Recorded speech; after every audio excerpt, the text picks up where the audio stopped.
Not Valentina. Her name is Valeria.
went to it, and they have this thing.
Yeah, you should get some cornrows.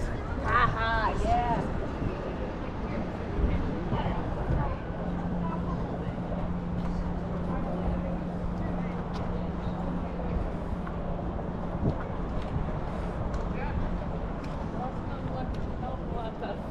Most of them looked at home and walked it.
dry dock, it's just has to clean the dock side, clean or head it down. Shipping stores only have it all, so that they can clean up what it says. So that's what.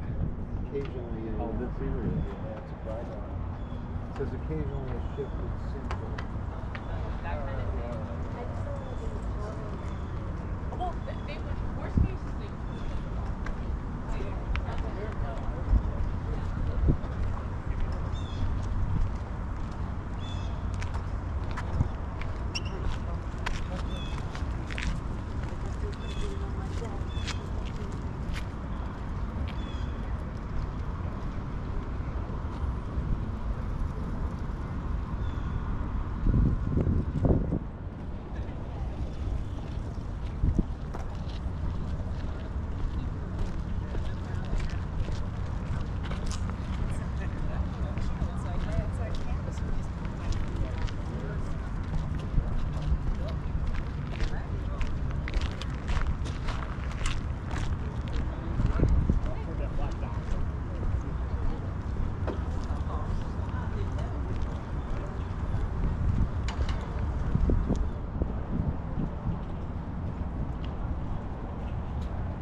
No, would you rather go to eat with them just now?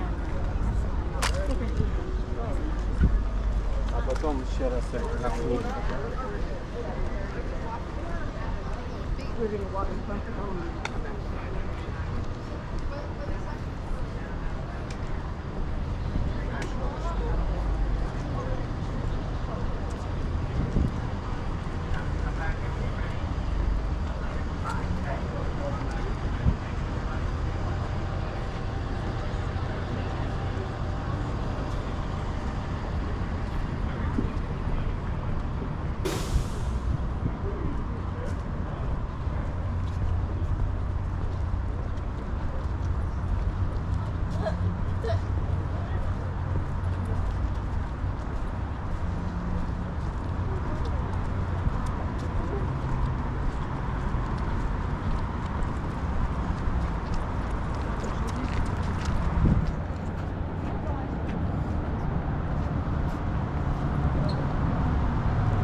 You make me laugh.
I knew that trying to work on the team.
best way to bring Auburn?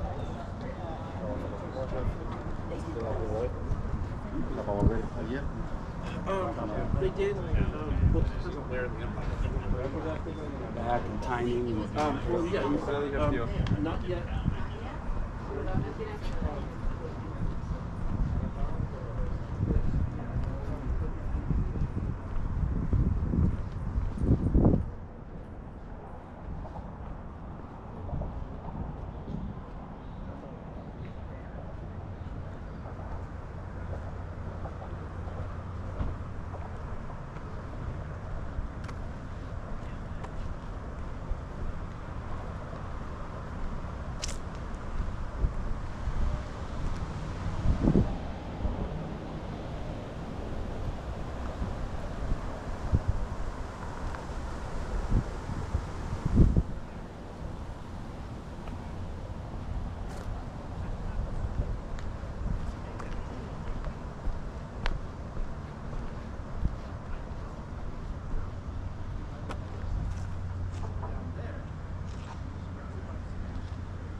Afternoon, folks. My name is Ranger Mike, and this is Ranger Patrick. You may notice that we're not dressed in our typical green and gray uniforms. However, what we are dressed as is what you would have most likely seen any of the colonial forces wearing at this exact site back in 1775. The image of a colonial civilian, not in uniform, but in what they would have typically been wearing just on their day-to-day.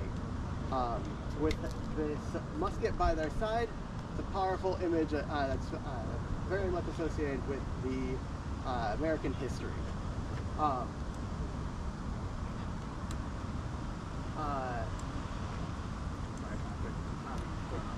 you mind helping me out? Sure. So folks, if we went back in time, 250 years ago, on this spot, this is where the colonists would have fortified this location. And what we're going to do today is, of course, have a musket firing demonstration, but we're not going to talk about like the actual blow-by-blow of the battle. Our ranger programs could do that. We have our exhibits at the museum, but what we're going to talk about are some of the three individuals who fought in this battle. What was motivating them to be here? Because you can imagine this battle was fought a year before the Declaration of Independence. So what was motivating men to arrive at this spot, to take up an arm like this smoothbore musket here, and decide to fight for something that they believed in? Again, before independence. And that's why we call this program Men, Muskets, and Liberty. Two of those things obviously are tangible. The men right here, the musket, 10 pounds, about equivalent in weight to a gallon of milk. But what was this ideal of liberty that colonists were fighting for? It varied from person to person.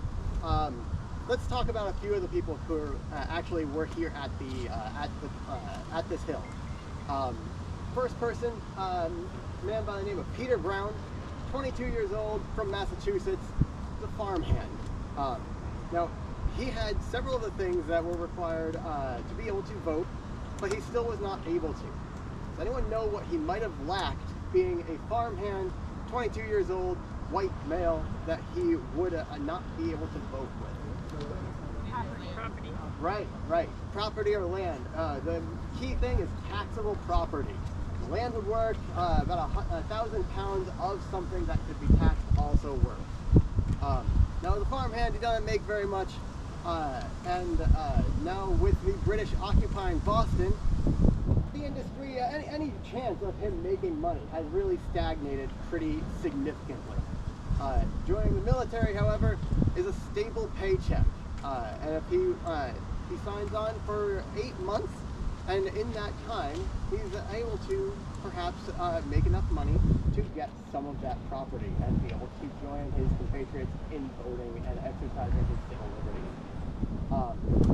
Now, another man similar to him, but not able to vote as well for different reasons, a man by the name of Jude Hall from New Hampshire. He's 27 years old, strong as an ox. It said he was even able to lift a barrel of cider and drink from the tap. someone who would, it would be quite nice to have on your side in a fight. He also was unable to vote though, but for a significantly different reason.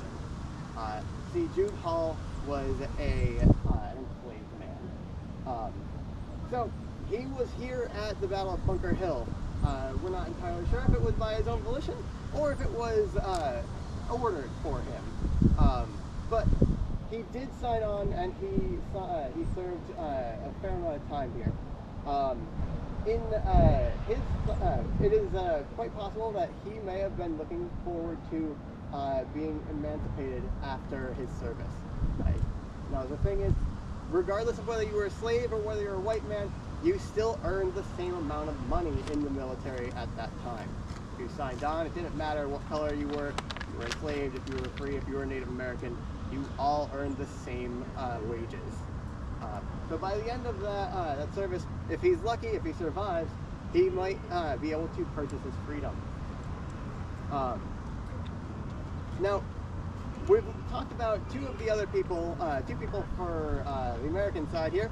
I feel it's only right that we examine someone from the British side.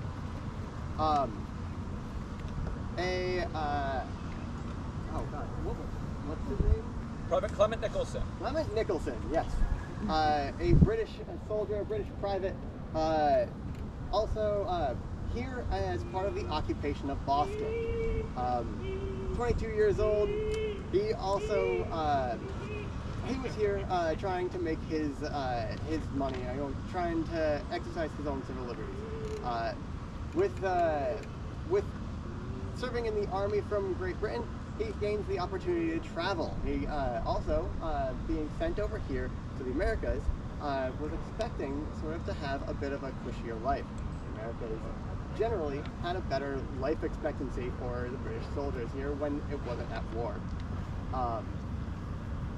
He, as part of the occupying force in Boston, however, it was not all sunshine and rainbows. Bostonians had gotten quite tired of the British soldiers here, and as you might imagine, if anyone here has been to the Boston Massacre site, you may have known that the Bostonians at that time were throwing rocks and insults and even tried to steal some of their weapons. So it wasn't a great time to be a British occupying soldier of Boston. To make matters worse, Clement Nicholson also had fallen victim to a ruse of one of the Bostonians here. It's a rather popular ruse that they used to try and lure British soldiers off into a different location to make it seem as if they were deserting, often with the promise of cheap booze. So Clement Nicholson goes off on his lunch break one day, and he meets these Bostonians who, inform him about a great place to get some cheap booze. He follows them, and they end up bringing him across the river over here into Charlestown. After actually being provided with a fair amount of booze, he is in fact abandoned here, and in short order, the British superiors do end up finding him here. They assume that he is deserting because that's what it looks like. He's stumbling around slurred speech and not where he's supposed to be. Now, if you were a British soldier and you were assumed to be abandoning, you were assumed to be a traitor, so what would the punishment be for that? Anyone have any idea? Hanging. Huh? Hanging. Yeah, I mean, that's one of them, yeah. The typical punishment for abandonment was death. Now, thankfully for Clement Nicholson, someone must have spoken up on his behalf, because he was only sentenced to about 1,000 lashes. Now, thankfully, it wasn't. He was spared all of that all at once. It was intended to be doled out in groups of about 250 over several days. Still not great. Good news for him, though. Good news for him, though. The Battle of Bunker Hill happened within a few days. So the next one of the next days, the fort is spotted here on Bunker Hill, and the order comes down for all available soldiers, all available British soldiers, to join the post. So he is one of the 2,200 initially sent over here to Bunker Hill to try and reclaim the hill. Now, one thing that unites every one of these people here is actually our musket. The British short-land pattern musket was the common weapon for both sides. It fired a 69 caliber musket ball out of a 75 caliber barrel. Ball made of lead. It's smooth bore, meaning it's unrifled. Now, rifles did exist at the time, but the problem with rifles at that time is they're extremely long. It took an extremely long time to load, which meant that the other side could be firing a lot more rounds at you. Conversely, this weapon here was what was known as rapid fire. The rapid fire at that time meant around 3 to 4 rounds per minute. About 15 to 20 seconds per load. But at the time, as I said, that was a significantly faster firing time than other weapons. Now, this weapon, without that rifling, you are trading some of the benefits for that faster firing speed, namely accuracy. This weapon was accurate out to a range for a large target, mass target, or area target, out to around 300 yards, 300 meters approximately. And against an individual target, only about 100 meters. So you really had to be up close and personal in order to truly hit someone and do damage with it.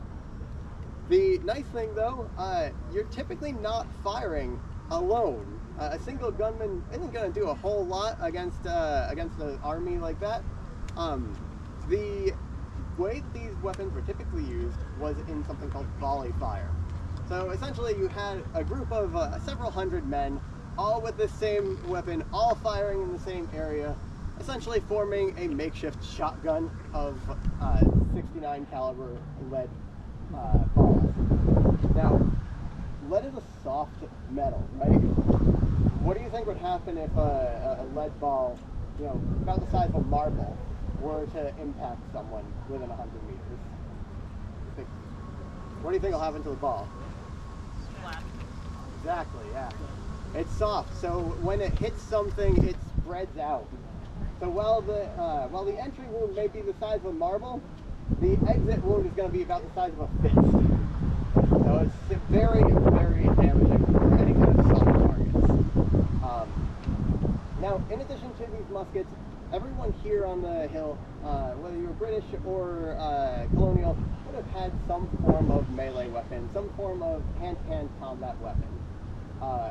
Now, the Patriots, the colonial forces, typically would have had things like swords, hatchets, maybe some knives, things that you might find around the house. It's entirely possible that someone may have used a wood-cutting axe at that time. unlikely, but possible. And in a matter of emergency, this 10-pound rifle also could serve as a good club. Now, the British forces, on the other hand, they were a fair amount more equipped for that. They also had they were able to benefit from this bayonet. 14 inches steel that they've been training with every day of their lives while they were enlisted. As you might imagine, it's quite damaging. It is in a triangle shape, made of steel, as I said, 14 inches long, and you have it attached to the end of a roughly 4 to 5 foot long weapon. You had quite a lot of reach, and with that training, they knew how to use it. This weapon, especially dangerous against any kind of human or soft target, due to the fact that with its triangle blade, any kind of wound from it was incredibly difficult to stitch up or help you recover from. If you were the intent for this this bayonet, you stab and then you turn. Just one turn is really all it's going to take, because once you do that, they've got a several inch long hole in their stomach. You're aiming not for any kind of hard area like where the ribs are. You're aiming for soft tissue. It doesn't take much to penetrate that, and people really knew that. So it's essentially a weapon of terror against anyone opposing the British forces. Now, the British forces, the only thing with the British forces is they did not have a very large army. They were regarded as one of the most powerful, and they really were one of the most powerful armies in the world at that time. Because of their training, it was a purely volunteer army, though.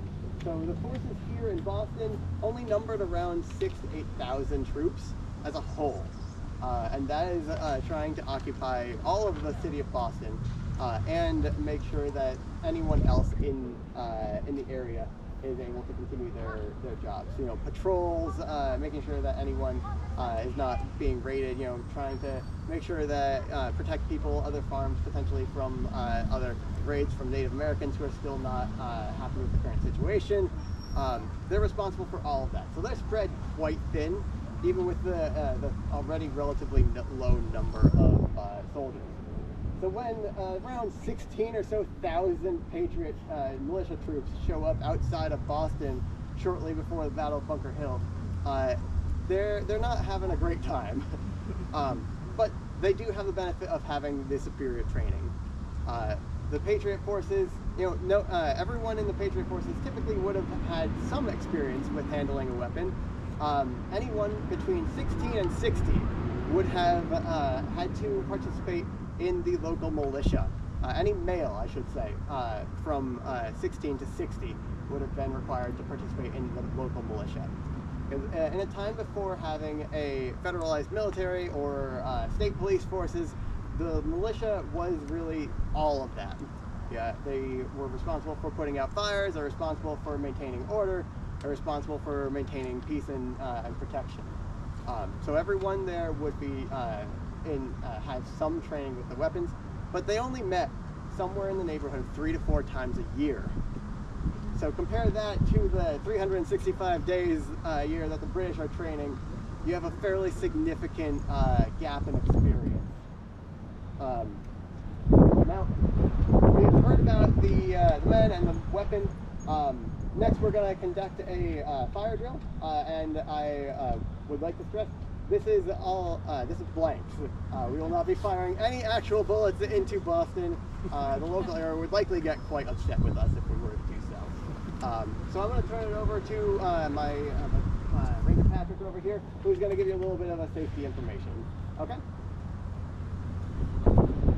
So folks, if you'd like to have a closer look, by all means, come up to the local area here, obviously not found it. So this is one of the few times, as Mike mentioned, now we're not firing a live round, but it is one of the few times that we as government employees get to blow something up. So we are utilizing actual gunpowder, that's why we do have this safety barricade. We use about 120, 125 grains of powder of of FFG per cartridge, but obviously no ball. Now, Mike will do 2 firings, and the first one will be fire by word. I'm going to be utilizing a variation on a 1760s manual of orders of drill that both sides would have been familiar with in this era. And drill, that muscle memory was so important to operating on a battlefield, being in that fog of war, knowing what to do, knowing all the steps to properly load, fire, and utilize this weapon. So it's fire by word, an individual command for each step. And then I'll give them another command which combines a number of these steps into one, because sometimes in the heat of combat, you didn't have all the time to go get one step after the other. You had to be quick about this. So again, an average soldier, as Mike mentioned, could get off 1 round every 15 to 20 seconds. Now, it is an imperfect weapon. It is subject to misfire. Obviously, now we have all the time in the world to remediate a misfire. If it was during the battle, obviously you couldn't simply say, hey, time out, I need to fix this weapon. But it is subject to, again, failure to fire due to things like a plugged vent in the lock of the weapon, if your powder is damp, if it is humid out, if it's especially windy. Again, it is an imperfect weapon, but hopefully we do not have any misfires. But we'll see. Demonstrator, are you ready? Left shoulder, fire lock. Recover, fire lock.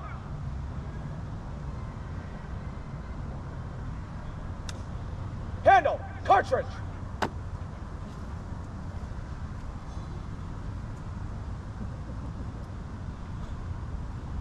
Prime.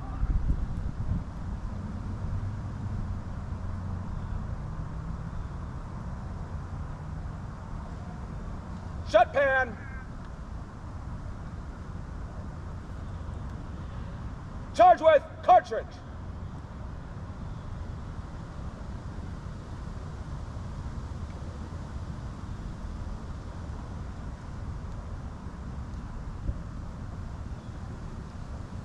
Draw, rammer. Ram down, cartridge.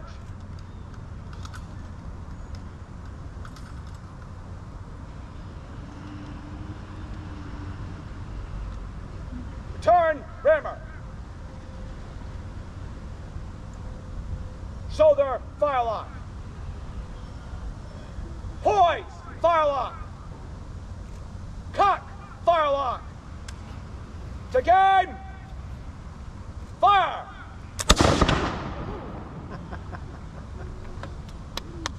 Yeah, hey, huzzah! Demonstrator, prime and load. So that's fire by word. Prime and load is going to combine all these steps get into one.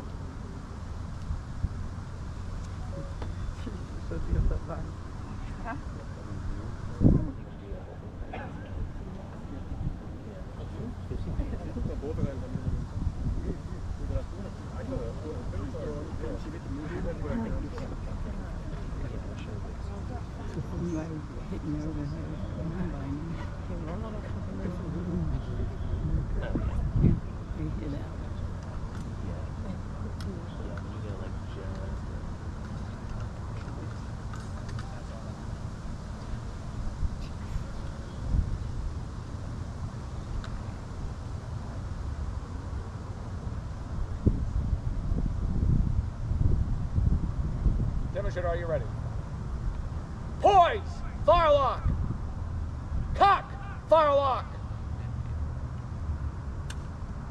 To game, fire. No misfires, we live another day.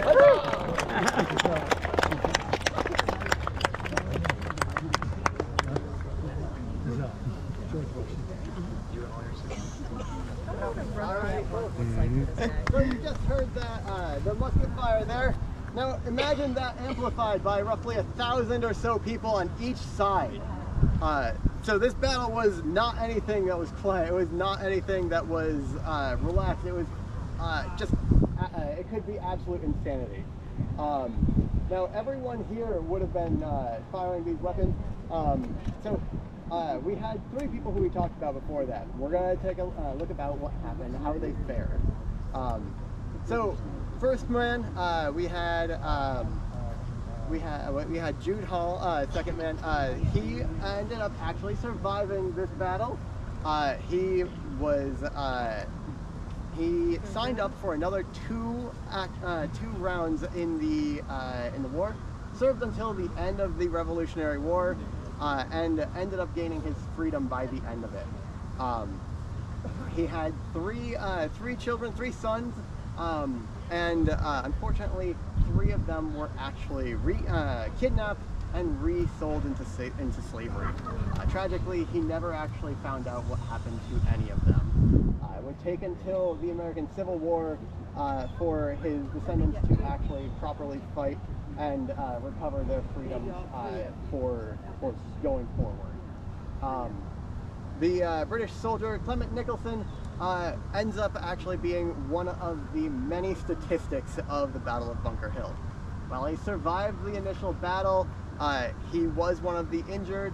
Was brought back to Boston for medical treatment, at least as much as was available at that time, and about 2 months later succumbed to his injuries. There's only so much you can do for a musket wound, especially at close range. He's unfortunately one of the casualties. And of course, Peter Brown ends up surviving. He served out his 8 months of service and ends up gaining enough money to own enough property and actually gain the right to vote. He marries, has several kids, and lives until the ripe old age of, I believe, 78. He ended up getting pretty much everything he signed up for, but not everyone who participated was able to obtain exactly what they wanted out of this. Now, if anyone has any questions or would like to take any pictures or take a look at the weapon, feel free to pop up here and ask. I'm happy to help. Happy to answer. Thank you. Bunker Hill, June 17th, 1775. Was the live around 7?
I was not always good to get here.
This WTE.com/orange